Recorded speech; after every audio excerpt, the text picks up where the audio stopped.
Assalamualaikum warahmatullahi wabarakatuh. Perkenalkan, kami dari kelompok 11 akan mempresentasikan hasil diskusi dari kelompok kami, yaitu dengan judul pengaruh formulasi gel dan gelling agent terhadap kualitas produk olahan daging. Sebelum ke pembahasan, terlebih dahulu saya akan memperkenalkan anggota dari kelompok kami, yaitu yang pertama ada saya sendiri, Iza Laila Rosida dengan NPM 09, kemudian ada Margaretiana dengan NPM 10, kemudian ada Novista Mizaluna dengan NPM 11, dan yang terakhir ada Elina Putri Anggreni dengan NPM 26. Sesuai dengan judulnya tadi, pertama-tama kita harus mengetahui nih apa pengertian dari gel itu sendiri. Nah, gel ini merupakan sediaan semi padat yang di dalamnya terdapat suspensi yang dibuat dari partikel anorganik yang kecil atau molekul organik yang besar terpenetrasi oleh suatu cairan. Gel di dalam pangan adalah suatu fase kontinu dari partikel makromolekul yang saling berhubungan dengan melibatkan fase cair yang kontinu juga. Contohnya adalah air. Di sini ada 4 jurnal yang kami review. Yang pertama, jurnal dengan judul Kualitas dan Daya Terima Nugget Daging dengan Gel Lidah Buaya Segar. Yang kedua, jurnal Sifat Gelling Campuran Ikan atau Babi Cincang. Yang ketiga, ada karakteristik organoleptik bakso ayam yang menggunakan gelatin sebagai gelling agent. Yang keempat, ada ide baru bahan pengganti lemak yang tersusun atas gelatin dan serat makanan larut dari kulit kacang hitam dengan penerapannya dalam bakso. Next.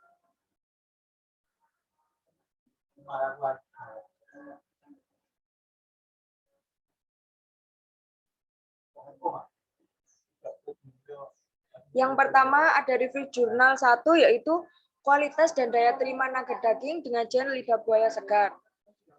Tujuan dari penelitian ini adalah untuk mengeksplorasi kelayakan penggunaan AVG segar pada kualitas fisikokimia, tekstur, sensorik, dan nutrisi nugget daging kambing.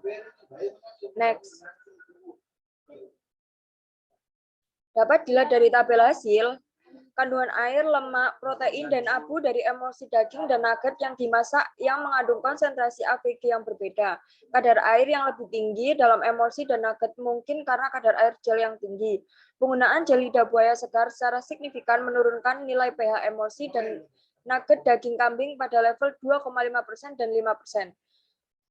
Pada analisis profil tekstur, mengungkapkan bahwa nugget daging kambing dengan AVG relatif lebih lembut dan memiliki kekerasan yang lebih rendah. Kelenturan yang lebih rendah secara signifikan pada nugget dengan AVG dapat disebabkan oleh penggantian lean dengan AVG, sehingga elastisitasnya hilang. Hasil penelitian ini menunjukkan bahwa nugget daging kambing dengan AVG 2,5% memiliki kinerja yang sama dengan nugget kontrol. Penggabungan AVG secara positif terkait dengan banyak karakteristik kualitas produk daging. AVG dalam nugget daging kambing juga ditemukan menghambat peroksidasi lipid dan pertumbuhan mikroba dalam produk selama penyimpanan berpendingin. Jadi, penggabungan AVG yang diberkahi dengan banyak nilai gizi dan kesehatan dalam nugget daging kambing berbasis emulsi pasti akan memperkaya nilai fungsional produk. Next.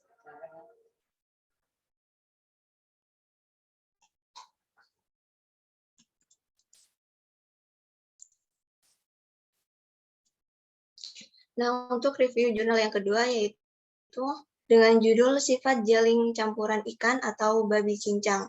Tujuan dari penelitian ini yaitu memahami struktur dan interaksi protein ikan dan babi, dan untuk mengeksplorasi sifat pembentukan gel dari campuran ikan atau babi untuk meningkatkan pemahaman ilmiah tentang proses tersebut dan untuk menyediakan informasi yang berguna bagi industri.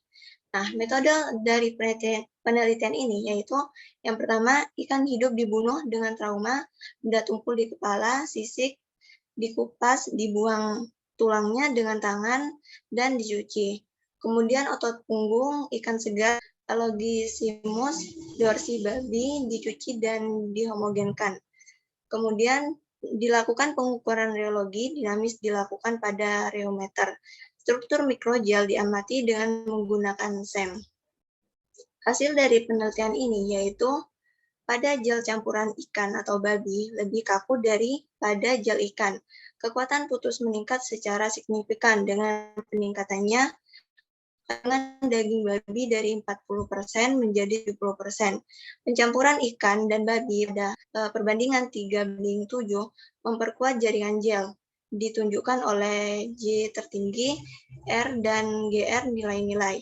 Namun, gel yang mengandung 40% daging babi atau lebih tinggi secara signifikan memiliki nilai ekspresi yang lebih besar dibandingkan dengan gel ikan. Urutan dimensi dan keseragaman gel juga berkurang dengan penambahan daging. Pemesanan yang lebih rendah merupakan salah satu penyebab rendahnya retensi air pada gel campuran ikan atau babi. Analisis spektral Raman menunjukkan bahwa pencampuran ikan dan babi dalam rasio 7:3 dan 3:7 dapat meningkatkan interaksi hidrofobik dan membawa residu tirosin ke antarmuka antar molekul. Dan kekuatan gel yang tinggi dan retensi air yang rendah dari campuran gel ikan 3:7 mungkin karena jumlah struktur yang tinggi dan interaksi hidrofobik antara protein ikan dan babi. Selain itu, pengurangan pemesanan dimensi juga berkontribusi pada retensi air yang rendah dari gel campuran ikan, yaitu pada perbandingan 3:7. Yang ketiga yaitu review jurnal yang berjudul Karakteristik Organoleptik Bakso Ayam yang menggunakan gelatin sebagai gelling agent. Tujuan dari penelitian ini adalah mempelajari pengaruh penambahan bahan pembentuk gel alami terhadap karakteristik organoleptik bakso ayam. Nah, metode yang digunakan pada penelitian ini yaitu menggunakan rancangan acak lengkap dengan 4 perlakuan dan 25 panelis terlatih sebagai ulangan. Perlakuan yang diberikan adalah penambahan kadar gelatin dan dikontrol tanpa gelatin, yaitu P0, penambahan gelatin 1% atau P1, penambahan gelatin 2% atau P2, dan penambahan gelatin 3% bobot daging atau P3. Parameter yang diukur adalah karakteristik organoleptik yang terdiri dari warna, rasa, tekstur, aroma, dan kekenyalan. Next.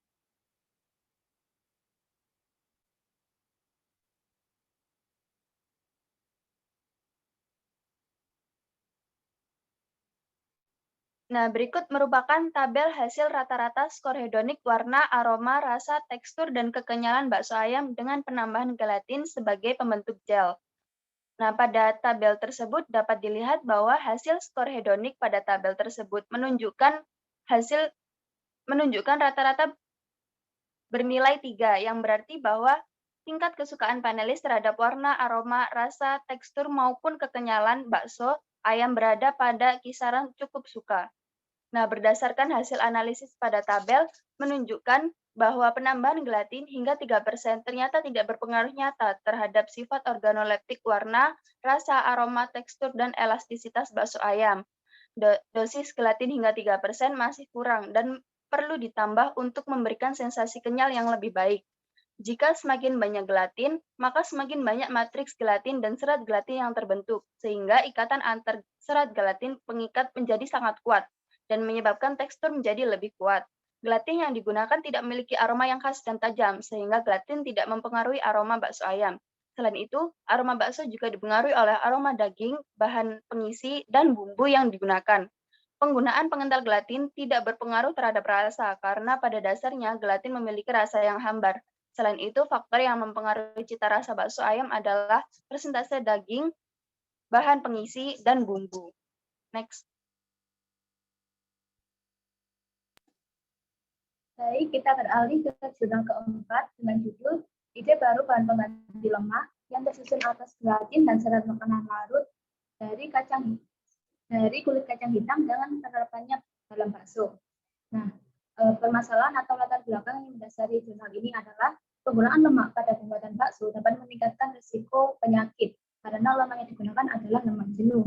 Nah, lemak ini berperan dalam atribut sensori pada daging bakso, terutama tekstur, mouthfeel, dan rasa. Jadi jika lemak dikurangi atau dihilangkan akan mempengaruhi hal-hal tersebut dalam bakso. Oleh karena itu, penulis ingin meneliti tentang pengaruh dari penggunaan gelatin yang dibuat dari komposisi protein polisakarida yang dibuat dari serat larut makanan dari kulit kacang hitam dan ditambah dengan enzim dehidrasi atau kalsium klorida untuk membentuk struktur IPN atau semi IPN. sehingga didapatkan tujuan yaitu mengetahui penerapan 4 jenis gel komposit SPF gelatin pada model bakso dan mengevaluasi pengaruh gel komposit SPF gelatin sebagai pengganti lemak terhadap hasil pemasakan, susu, komposisi proxima dan mineral, warna, dan tekstur bakso rendah lemak. Next. Nah, dalam hasil pengamatan ini terlihat adanya pengaruh terhadap tekstur. Nah, sebelum pembahasan tentang tekstur, di sini ada 5 grup kelompok tentang sampel. Ada fat, kompleks, FSM-IPN, GSM-IPN, dan IPN. Pada FSM-IPN, GSM-IPN, dan IPN ditambahkan ion kalsium atau TGase, dan pada IPN ditambahkan ion kalsium dan TGase. Hasil pengamatan menunjukkan bahwa penambahan enzim TGase dan kalsium dapat menghasilkan gel yang kuat dan elastis. Selain itu, kekenyalan terbesar itu didapat pada G-semi-IPN. Untuk kandungan lemak pada bakso terjadi pengurangan ketika ditambahkan gel komposit. Selain itu, karakteristik pemasakan yang ditambahkan gel komposit tidak mengalami peningkatan, tetapi pada G-semi-IPN terjadi pengurangan kerusakan. Karena bakso G-semi-IPN paling mirip dengan pelakuan kontrol. Nah, untuk analisis tekstur, kekerasaan pada IPN lebih tinggi daripada yang lainnya, tetapi lebih rendah daripada kontrolnya, yang mana hal ini terindikasi lebih baik. Selain itu, kekerasan pada sampel kontrol lebih tinggi dibandingkan penambahan gel karena kekenyalan ini dipengaruhi oleh interaksi antara air dengan protein, sehingga terjadi perekatan pada daging. Pada intinya, gel IPN menghasilkan tekstur daging yang rendah lemak, kekenyalannya mirip dengan kontrol, kekerasannya lebih rendah, sehingga lebih mudah untuk dikunyah.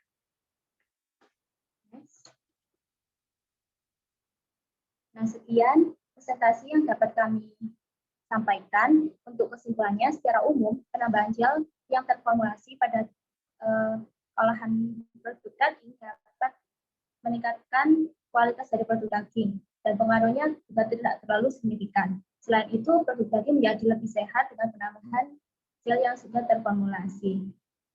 Berikut sekian yang dapat kami sampaikan. Atas segala kekurangan mohon dimaafkan. Sekian, wassalamualaikum warahmatullahi wabarakatuh.